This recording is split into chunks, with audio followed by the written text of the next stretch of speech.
Let's start. You obviously have had continuing involvement in energy and environment for many years on the Public Utilities Commission and beyond.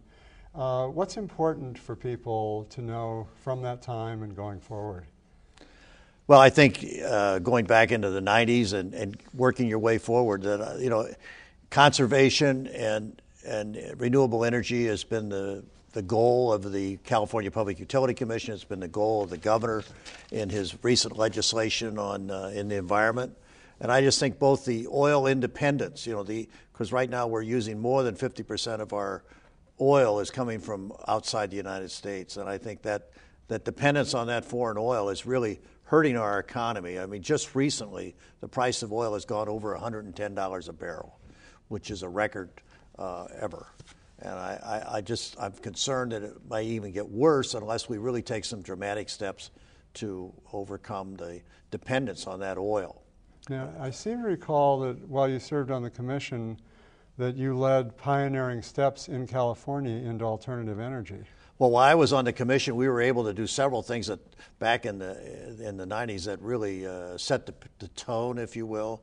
We put a surcharge on the utility bills to collect over $1 billion for conservation for the utilities to do with the consumers, and that worked very well in reducing the demand.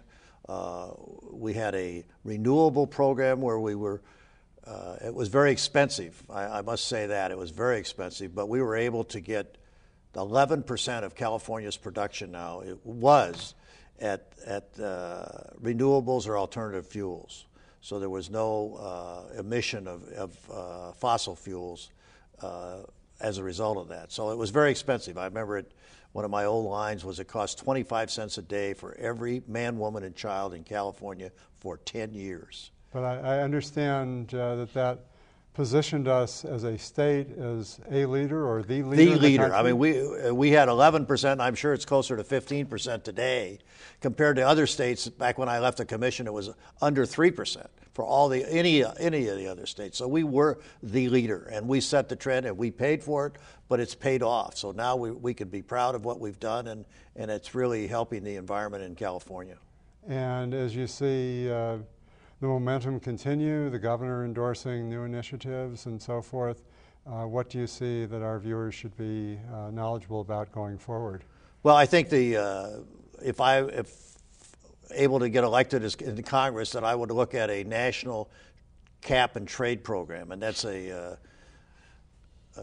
statement for setting the level of emissions that we feel are proper, whether it's 1990, 80% of 1990, or whether it's 80% of some date. But whatever it is, we would set that as a cap, and then we would create a credits program that would be traded on the market that would allow people to build new power plants that were more efficient, emitted less energy, and they would build credits up, and then other people who weren't able to reduce their pollution because they're old plants or would be able to buy those credits and counterbalance and meet the new goals of the cap system.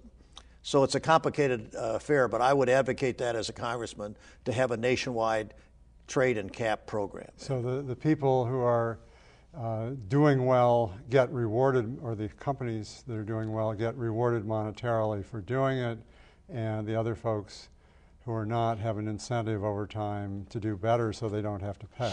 Right, and it's a worldwide problem. It's not a California problem. So these initiatives could be done in China. I know there's one company that's spent over $1 billion in China doing new power plants that were very efficient. And you could plant trees in Brazil. So any of those things I would make sure that you could document and certify that they were actually done to get those credits. But that's the type of programs that you would have to build credits, and then you could sell those on the market to compensate you for building those plants. And I know that you've had the opportunity to deal with others, in Washington, D.C., and you've had the chance to go before and speak. Do you see that there's beginning to be more movement toward looking at these kinds of things that you're proposing?